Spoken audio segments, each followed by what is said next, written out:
Hello, welcome back to Nirmala Mysore YouTube channel. Welcome to Nirmala Mysore YouTube channel.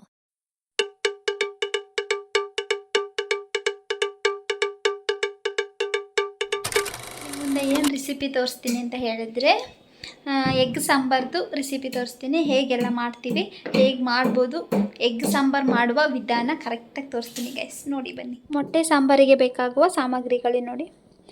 2 onion, ಒಂದು ಒಗ್ಗರಣೆಗೆ ಹಾಕೊಳ್ಳೋಕ್ಕೆ, ಇನ್ನೊಂದು ರುಬ್ಲಿಕ್ಕೆ, ಚಕ್ಕೆ ಮೊಗ್ಗು 2ನ ಜಜ್ಜಿಟ್ಕೊಂಡಿದ್ದೀವಿ.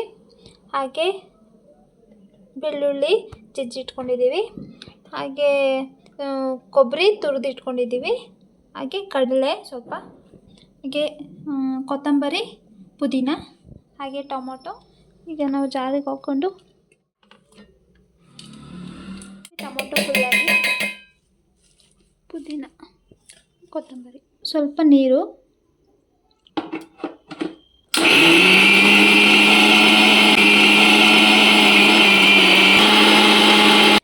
ಇಷ್ಟಾದಮೇಲೆ ಸ್ವಲ್ಪ ಖಾರ, ಎಷ್ಟು ಬೇಕೋ ಅಷ್ಟು ಖಾರ.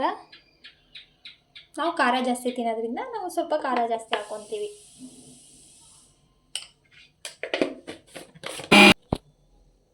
ಇಷ್ಟು ನೈಸಾಗಿ ಸಾಸಿವೆ, ಜೀರಿಗೆ, ಆಯಿಲು,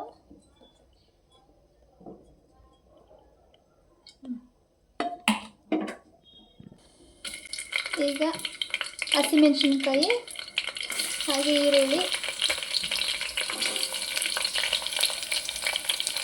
ಈಗ ಬೆಳ್ಳುಳ್ಳಿ, ಕರಿಬೇವು ಚೆನ್ನಾಗಿ ಫ್ರೈ ಮಾಡ್ಕೊಬೇಕು.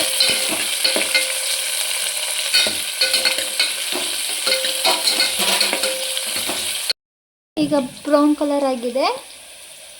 ಈಗ ನಾವು ಮಸಾಲೆ ರುಬ್ಬಿದ್ವಲ್ಲ ಅದನ್ನು ಹಾಕ್ತಾಯಿದ್ದೀವಿ.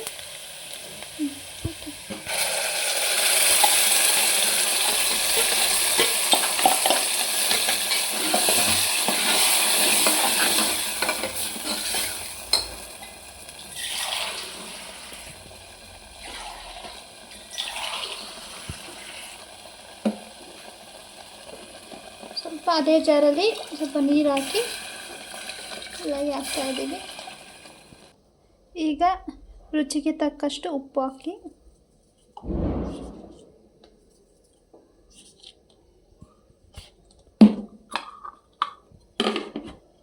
ಒಂದು 10 ಮಿನಿಟ್ಸ್ ಕುದಿ ಬರೋ ತನಕ ಬಿಡೋಣ ಅಂತೇಳಿ. ಒಂದು 10 ಮಿನಿಟ್ಸ್ ಕುದಿ ಬರೋವರೆಗೆ ಹಾಗೆ ಬಿಡುವ. ಈಗ 5 ಮೊಟ್ಟೆ ಹಾಕ್ತಾಯಿದ್ದೀವಿ. ಹೀಗೆ ಒಡೆದು ಹಾಗೆ ಬಿಡಬೇಕು. ಒಲೆ ಕಮ್ಮಿ ಇದು ಮಾಡ್ಕೋಬೇಕು, ಇಲ್ಲ ಅಂತಂದರೆ ಅದು ಉಪ್ಪಿಬಿಡುತ್ತೆ ಜಾಸ್ತಿ. ಮೀಡಿಯಮ್ ಇದರಲ್ಲೇ ಇಡಬೇಕು.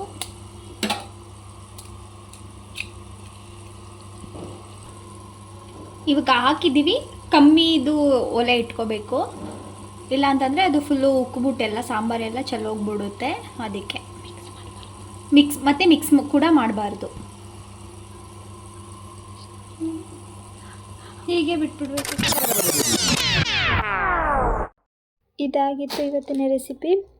ಒಂದೊಂದು ಊರಲ್ಲೇ ಒಂದೊಂದು ಥರ ಮಾಡ್ತಾರೆ, ಒಂದೊಂದು ಕಡೆ ಒಂದೊಂದು ಥರ ಮಾಡ್ತಾರೆ ಗೈಸ್. ಇಷ್ಟ ಆಗಿದ್ರೆ ಲೈಕ್ ಮಾಡಿ, ಶೇರ್ ಮಾಡಿ, ಕಮೆಂಟ್ ಮಾಡಿ. Thank you.